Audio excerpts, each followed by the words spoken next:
अस्सलाम वालेकुम व्यूअर्स, मैं हूं समीना पाशा। उम्मीद है आप लोग खैरियत से होंगे। व्यूअर्स, कुछ आम खबरें और अपडेट्स लेकर इस व्लॉग में आपके सामने हाजिर हैं जनाब। इंपॉर्टेंट खबरें हैं जी, क्योंकि गिलगित बल्तिस्तान का इलेक्शन इस वक्त ऐसे डिस्कस हो रहा है कि जैसे कोई मेन पाकिस्तान का जनरल इलेक्शन हो। और ये मानना पड़ेगा कि इमरान खान और पाकिस्तान तहरीक इंसाफ की सियासत की खूबसूरती है कि इस अंदाज से उन इलेक्शंस को भी इम्पोर्टेंस हासिल हो गई है जिनके हवाले से पहले अवाम की बराह रास्त कोई ख़ास दिलचस्पी नहीं हुआ करती थी। जैसे कि ज़िमनी इलेक्शंस आमतौर पर हर हुकूमत के दौर में ये रहा एक यानी आप समझ लें कि एक अंडरस्टूड सा फैक्ट था कि जनाब जो भी हुकूमत में होता है ज़िमनी इलेक्शंस तो वही जीतता है। और उसकी वजह भी बड़ी साफ़ होती थी कि जी देखिए इससे कोई हुकूमत तो गिर नहीं सकती और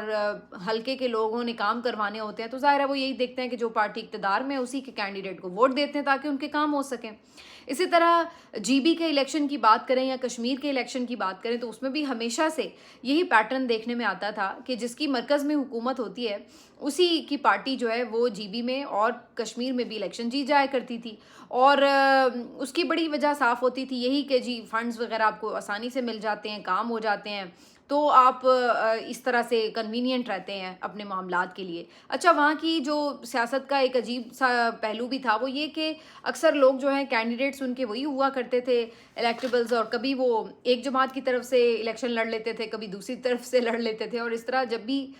जो भी जमात बरसरे इक़्तिदार होती थी वो उसी का पार्ट हुआ करते थे। लेकिन अब ऐसा लगता है कि इमरान खान ने पाकिस्तान की सियासत के तमाम डायनामिक्स ही बदल के रख दी हैं। अब पाकिस्तान में इलेक्टेबल्स का राज ख़त्म हो चुका है। अब इस बात की कोई गारंटी नहीं है कि अगर आप कोई बड़े कबीले से हैं या आपके नाम के साथ कोई ख़ास साहब लायके लगे हुए हैं या आपके जद्दी पुश्ती कुछ लोग सियासत करते चले आ रहे हैं या आपकी ज़ात बरादरी जो है वो आपके साथ खड़ी है, तो ये तमाम वो फैक्टर्स जिनकी वजह से आप कहते थे कि जी ये बंदा तो हमेशा अपने हलके से जीत ही जाता है, ये विनिंग कैंडिडेट है, तो वो आपने देखा 2024 के इलेक्शन में वो मिथ जो थी वो बिल्कुल ख़त्म होके रह गई। ये भी हमने मिथ ख़त्म होती देखी कि जनाब आप कैंपेन अगर नहीं करते, आप पैसा नहीं भी लगा रहे तो उसके बावजूद भी आप इलेक्शन जीत सकते हैं। ये भी हमने मिथ ख़त्म होते देखी कि अगर आपके पास कोई एक जमात का इंतखाबी निशान और तमाम जो कैंडिडेट्स हैं उनके पास एक ही इंतखाबी निशान हो तो ही आप एज़ जमात जो है वो इलेक्शन जीत सकते हैं। तो ये मिथ भी हमने ख़त्म होते देखी। तो ये बिल्कुल एक 2024 के जो इलेक्शंस थे इसने पाकिस्तान की डायनामिक्स ही चेंज कर दी हैं, सियासत की, इलेक्शन की। हमारे बड़े बड़े सीनियर तज्ज़ियाकार आपको ये कहते सुनाई देते थे कि जनाब इलेक्शन डे की अपनी एक साइंस होती है और उस दिन वोटर्स को बसें पहुंचाकर, ट्रांसपोर्ट पहुंचाकर पोलिंग स्टेशंस तक लाना, मैनेज करना ये बड़ा ज़रूरी होता है। बाज़ औक़ात आप अदरवाइज़ बड़ी आपकी हवा चल रही होती है लेकिन आप इलेक्शन डे अच्छा मैनेज नहीं कर पाते तो रिज़ल्ट कुछ के कुछ निकल आते हैं। लेकिन हमने ये वाली मिथ भी टूटते हुए देखी 2024 के इलेक्शन में। और अब सूरत हाल ये है कि ये जो हम एक मिथ सुना करते थे कि जनाब ज़िमनी इलेक्शन या कोई भी जीबी के, कश्मीर के इलेक्शन वही पार्टी जीतती है जो मरकज़ में हुकूमत रखती है, तो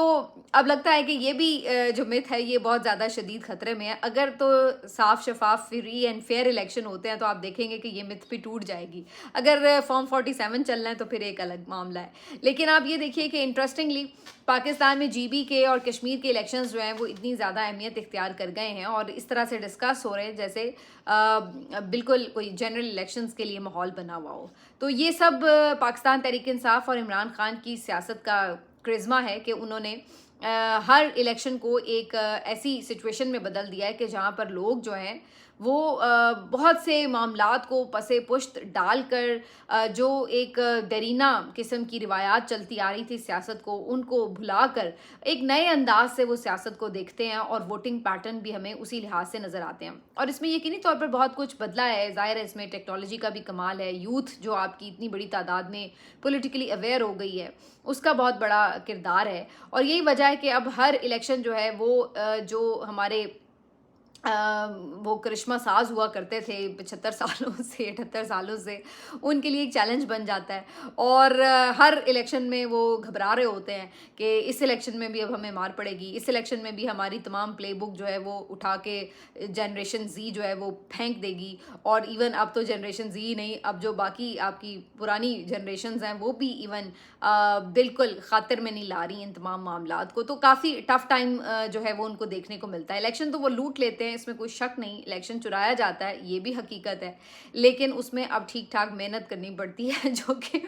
पहले इस तरह का नहीं था। पहले तो उनकी नज़र करम ही जिसकी तरफ होती थी तो लोग कहते थे भाई इन्हीं को वोट डाला हो क्योंकि नज़र करम इस तरफ है। अब हालात उल्टे हो गए। अब जिस तरफ नज़र करम होती है लोग कहते हैं इत्थे वोट नहीं पाना, पावे दूसरी तरफ जो मर्जी खलोता है उन्हें वोट पा दो। तो ये वाली जो है वो सूरत हाल हो चुकी है। जीपी इलेक्शन में अब माहौल काफ़ी गर्म हो चुका है, ख़ास तौर पर जब पीटीआई के लोगों को इन्होंने रोका है या उनके साथ कुछ कैंपेन करने में रुकावटें डाली हैं, तो उसके बाद ज़्यादा लोगों में एक जोश जज्बा देखने में आ रहा है। वैसे तो अब शायद खटक भी पहुंच चुके हैं और भी जो वहाँ के मकामी लोग हैं पीटीआई के, वो भी भरपूर अंदाज से अपनी कैंपेन चला रहे हैं। खालिद खुर्शीद साहब का जिक्र ना करना ज़्यादती होगी क्योंकि अगरचे वो रुपोश हैं, उन्हें काफ़ी सज़ाएँ सुनाई जा चुकी हैं। इस वजह से वो खुद आकर ज़ाहिर है ना तो इलेक्शन लड़ सकते हैं और ना ही इलेक्शन कैंपेन लीड कर रहे हैं। लेकिन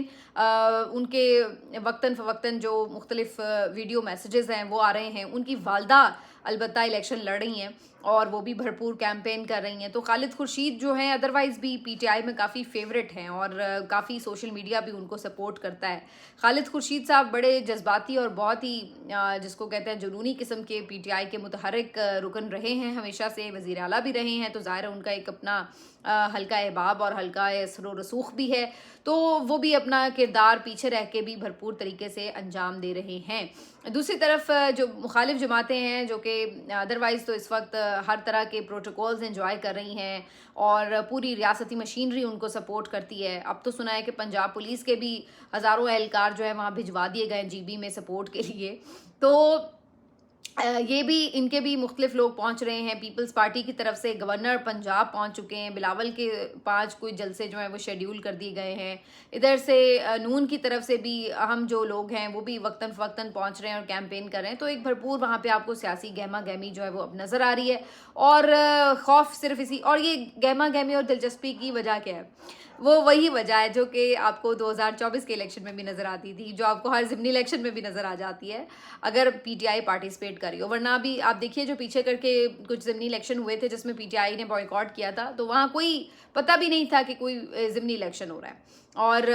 बिल्कुल यानी कि आप समझ लीजिए कि कोई ना लोगों की दिलचस्पी थी ना उसके ऊपर कोई बात होती है आपने देखी। सिर्फ एक खबर कोई टीवी पे चला दी गई होगी कि जी फलाना बंदा बिला मुकाबला जीत गया या फलाना बंदा जीत गया और वो हुक्मरान जमात का, और अदरवाइज़ कोई उसमें किसी की कोई दिलचस्पी नहीं थी, कोई कैंपेन नहीं थी। तो ये अब पीटीआई की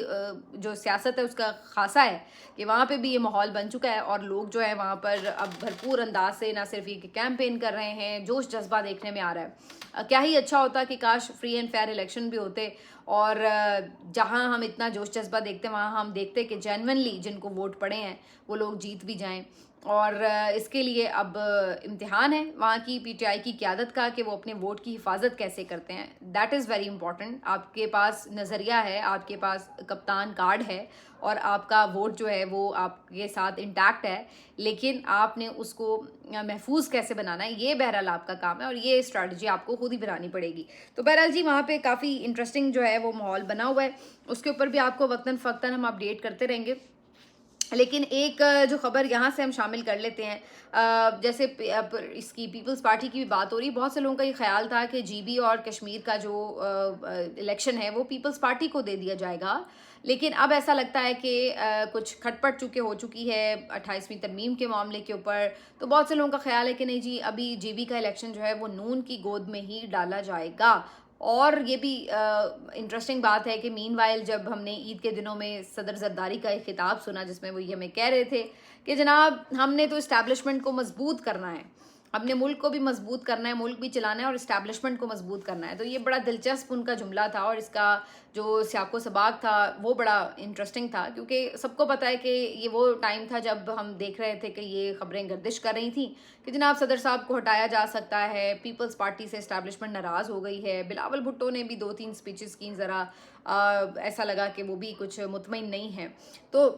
इन तमाम चीज़ों के दरमियान में अचानक से सदर जरदारी साहब नमूदार होते हैं और वो आके यकीन दिलाते हैं कि जनाब आप परेशान ना हो, हम आपके साथ ही खड़े हैं, हम आपको ही मजबूत करेंगे। तो वो सदर जरदारी जो एक वक्त में कहा करते थे कि हम ईंट से ईंट बजा देंगे, वो सदर जरदारी जो कि बज़ाहिर यानी मोहतरमा बेनज़ीर भुट्टो या जुल्फ़िकार भुट्टो की लेगेसी की बात करते हैं, वो सदर जरदारी साहब जो है, यानी अब उस पर एक अलग इख्तलाफ हो सकता है कि उनकी लेगेसी भी क्या थी, क्या वो कभी इस्टेब्लिशमेंट के साथ नहीं थे, लेकिन बहरहाल ये अपनी जगह हकीकत है कि जुल्फ़िकार अली भुट्टो साहब को एक फ़ौजी डिक्टेटर के हाथों ही जो है वो फांसी भी हुई। तो उन्होंने तो फांसी भी कबूल कर ली, लेकिन फ़ौजी डिक्टेटर से हाथ तो नहीं मिलाया था। पहले ज़रूर मिलाया हुआ था, लेकिन बाद में जब वो जमहूरियत की साइड पे आगे खड़े हुए तो बहरहाल उन्होंने उनके ख़िलाफ़ जाकर अपनी जान तक गंवाई। लेकिन इधर जरदारी साहब जो हैं वो ऐलान कह रहे हैं कि हम तो इस्टेब्लिशमेंट को मजबूत करेंगे। तो इससे तो यही साबित होता है कि उन्होंने इशारों किनारों में ये मैसेज दे दिया कि जनाब हम हाजिर हैं, हम 28वीं तरमीम करेंगे, कोई मसले की बात नहीं है, हमसे नाराज़ ना हो। तो अब देखते हैं कि उनकी ये जो अर्जी है ये कबूल हुई है या नहीं, और जीबी का इलेक्शन उनको मिलता है या नहीं। लेकिन फ़िलहाल ख़बर यही है कि कोशिश आवाम को, तो आपको पता है वो वोट किसको भी डालें, लेकिन जो तयशुदा मामलात हैं उसके नतीजे में जीबी की हुकूमत जो है वो नून को ही देने का प्लान नज़र आता है। अगर अब इस्टेब्लिशमेंट के साथ पीपल्स पार्टी की कोई सेटलमेंट हो जाती है तो वो एक अलग बात है कि फिर उनको भी कुछ जीबी में मिल जाए हिस्सा, लेकिन फ़िलहाल जो है वो सूरत हाल इसी तरह से दिखाई दे रही है। अच्छा जी, एक बात मैं ज़रूर आपको बताना चाहती हूँ चीनी स्कैंडल से मुताल्लिक, क्योंकि ये बड़ी इंटरेस्टिंग खबर है कि ये हर साल की खबर है और हर साल यही चूना लगाया जाता है। अब बाकी सबको समझ आ गई है, लेकिन हर हुकूमत को ये समझ नहीं आती, और इस हुकूमत को तो बिल्कुल ही समझ नहीं आती। अब चूना क्या है? चूना ये होता है कि जब भी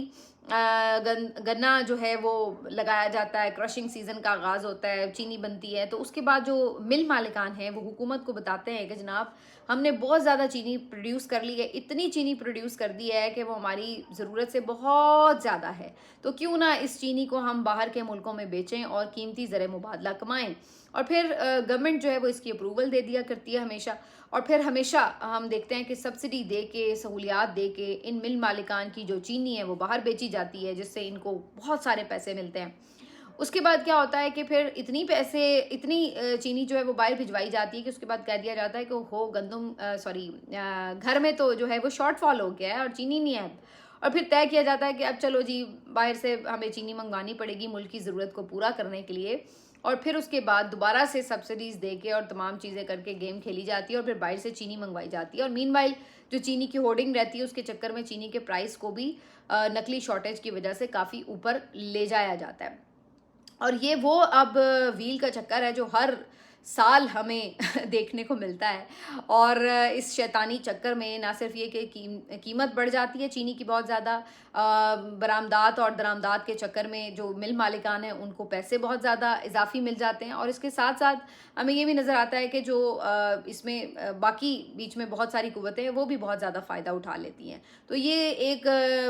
जिसको कहते हैं शैतानी चक्कर चलाया जाता है जिसमें सबका फ़ायदा होता है सिवाय गरीब आवाम के, क्योंकि उनको जो चीनी है वो पहले से भी ज़्यादा महंगी में मिलती है और उनकी जो एक ही लग्जरी होती है लाइफ की वो भी उनसे जो है वो छीन ली जाती है। तो इस दफ़ा फिर से एक लेटर जो है वो लिख दिया गया है पीएम साहब के नाम, और मिल मालिकान कह रहे हैं कि जनाब बहुत चीनी आ गई है मुल्क में, तो काइंडली ये चीनी जो है वो बाहर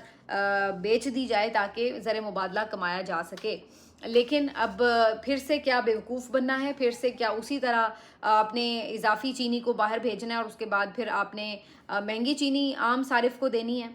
लगता तो यही है कि आपके यही प्लान्स है, क्योंकि अभी तक तो इस हुकूमत ने कोई भी ऐसा काम नहीं किया जिससे ये लगे कि इनको कोई इस गरीब आवाम का कुछ फ़िक्र या कोई परेशानी या कोई किसी किस्म की कोई उन्हें इसकी टेंशन है। तो बज़ाहिर मुझे तो कोई उम्मीद नहीं है कि कोई रहम किया जाएगा, लेकिन ये ज़रूर है कि इस सारी कहानी में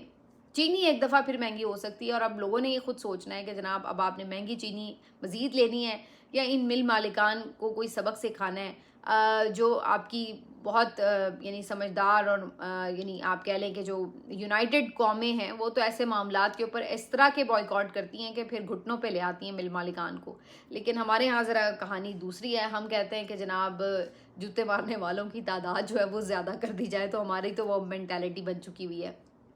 तो बहरहाल जी चीनी के ऊपर जो है वो ये सारी कहानी जो है शुरू के मतलब एक बड़ा सिंपल मामला है कि अगर भाई आपके पास इतनी इजाफी चीनी है मौजूद तो भाई फिर तो अच्छी बात है, आप फिर पाकिस्तान में चीनी का रेट कम करें ना। जब इतनी ज़्यादा आपके पास वाफर मिकदार में मौजूद है, सफिशेंट है, तो आप मार्केट में लेकर आएँ ताकि आम लोगों को रिलीफ मिले उससे, और उनको कोई आप उसके प्राइस जो है उसमें कमी देखने में आए, बजाय इसके कि आप जो है वो इन्हीं मिल मालिकान की जेबें मजीद भरें। अब इस पर बहुत से लोग कहेंगे कि देखें जी उनको तो फिर नुकसान नुकसान होगा क्योंकि उनकी कॉस्ट तो उतनी ज़्यादा है। तो भाई उनको जब फ़ायदा होता है तो उस वक्त तो कोई नहीं कहता कि जो ये आने ले जाने में इनको जो फ़ायदा होता है बाहर भेजने में और सारी बाहर से लाने में, उस वक्त तो कोई ये बात नहीं करता कि सारी जो कमाई है वो इनके जेब में जा रही है। लेकिन जहाँ गरीबों को कोई रिलीफ मिलने की बात होती है तो वहाँ पे सब कहना शुरू कर देते हैं कि जनाब वो तो कॉस्ट ही पूरी नहीं होती, तो मिल मालिकान जो है वो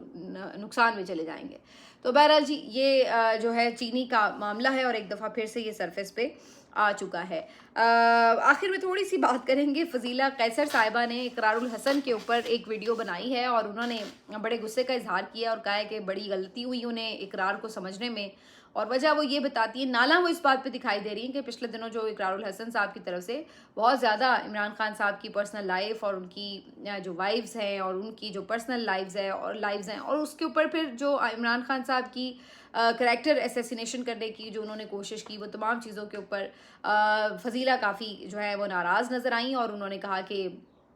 हम तो इन्हें बहुत अच्छा और बहुत समझदार, बड़ा पढ़ा लिखा नौजवान समझते थे, हमें नहीं इस बात का अंदाज़ा था कि इस तरह की ज़बान इस्तेमाल करेंगे। अगर आपकी सियासी मुखालिफत है भी, उन्होंने ख़ुद भी कहा कि मैं भी कोई बहुत फ़ैन नहीं हूँ as political leader Imran Khan की, लेकिन बहरहाल आप इख्तलाफ करें उनके पॉलिसी से करें, उनके मामलात से करें, लेकिन आप पर्सनल अटैक जब करते ज़ाती ज़िंदगी के ऊपर, तो ये आपको किस तरह इजाज़त है इस चीज़ की कि आप ऐसे करें और फिर आप रुक ही नहीं रहे, करते ही चले जा रहे हैं, इतने आप ऑब्सेस्ड हैं, कोई ट्वीट आपकी, कोई गुफ्तगू आपकी जो है वो इस बात के